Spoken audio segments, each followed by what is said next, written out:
নমস্কার, আমি মিঠু। শুরু করছি নজরে রাজ্য। হাসপাতাল সময় অসময় সব সময় আমাদের পরিষেবা modular OT, paediatric surgery, plastic surgery, general surgery, neuro surgery, urology, gastroenterology, gynaecology, orthopaedic, ENT, chest সমস্ত অভিজ্ঞ চিকিৎসকদের দ্বারা চিকিৎসা করা হয়।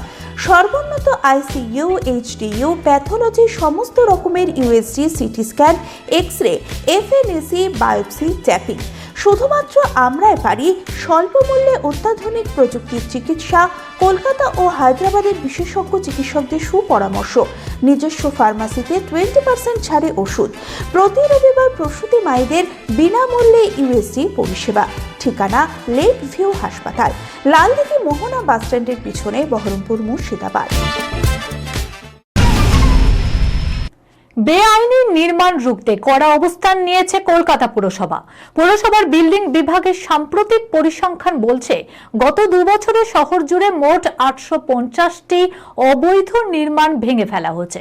প্রসঙ্গত 2024 সালের মার্চ মাসে মেয়র ফিরহাদ হাকিমের বিধানসভা কেন্দ্রে কলকাতা বন্দরে একটি নির্মীয়মান বহুতল ভেঙে পড়ে 13 জনের বেশি মানুষের মৃত্যু হয়েছিল। তদন্তের পর জানা যায় ওই বাড়িটি পুরোপুরি বেআইনিভাবে তৈরি হয়েছিল। সেই ঘটনার পরেই মেয়র বিল্ডিং বিভাগকে বেআইনি নির্মাণ নিয়ে কড়া পদক্ষেপ নিতে নির্দেশ দিয়েছিলেন। ফলস্বরূপ 2 বছর পর 850 বেআইনি নির্মাণ ভেঙে ফেলার তথ্য প্রকাশ্যে এসেছে, এমনটাই মত বিল্ডিং বিভাগের। বঙ্গোপসাগরে ফের মাথা চাড়া দিচ্ছে নিম্নচাপ। তার প্রভাবে আগামী কয়েকদিনে কলকাতা সহ দক্ষিণবঙ্গের বেশ কয়েকটি জেলায় বজ্রবিদ্যুৎ সহ বৃষ্টির সম্ভাবনা তৈরি হয়েছে। তবে ভারী বৃষ্টি হবে না, সর্বত্রই বিক্ষিপ্তভাবে হালকা বৃষ্টির পূর্বাভাস দিয়েছে আলিপুর আবহাওয়া দপ্তর। সোমবার থেকেই দক্ষিণবঙ্গের কিছু জেলায় বৃষ্টি শুরু হয়ে যাবে। বজ্রবিদ্যুৎ সহ বিক্ষিপ্ত বৃষ্টির সতর্কতা জারি করা হয়েছে দক্ষিণ 24 পরগনা, পশ্চিম মেদিনীপুর, পূর্ব মেদিনীপুর এবং ঝাড়গ্রামে। কলকাতায় বৃষ্টি হতে পারে মঙ্গলবার। 21শে ফেব্রুয়ারি আন্তর্জাতিক মাতৃভাষা দিবসে বছরের বঙ্গ সম্মানের তালিকা প্রকাশ করল পশ্চিমবঙ্গ সরকারের তথ্য ও সংস্কৃতি বিভাগ।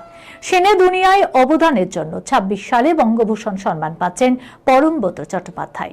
অভিনেতা বর্তমানে বাংলা সিনেপাড়ার গণ্ডি পেরিয়ে হিন্দি ফিল্মি ইন্ডাস্ট্রিতেও কাজ করছেন।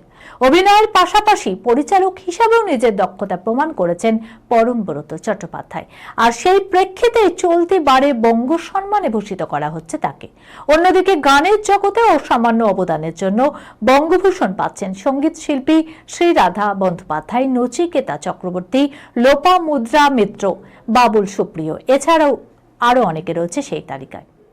এই খবরের সঙ্গে শেষ করলাম আজকে নজরে রাজ্য। আপনারা দেখছেন টিভি 24 বাংলা, সংবাদ বিনোদন সারাদিন সারাক্ষণ।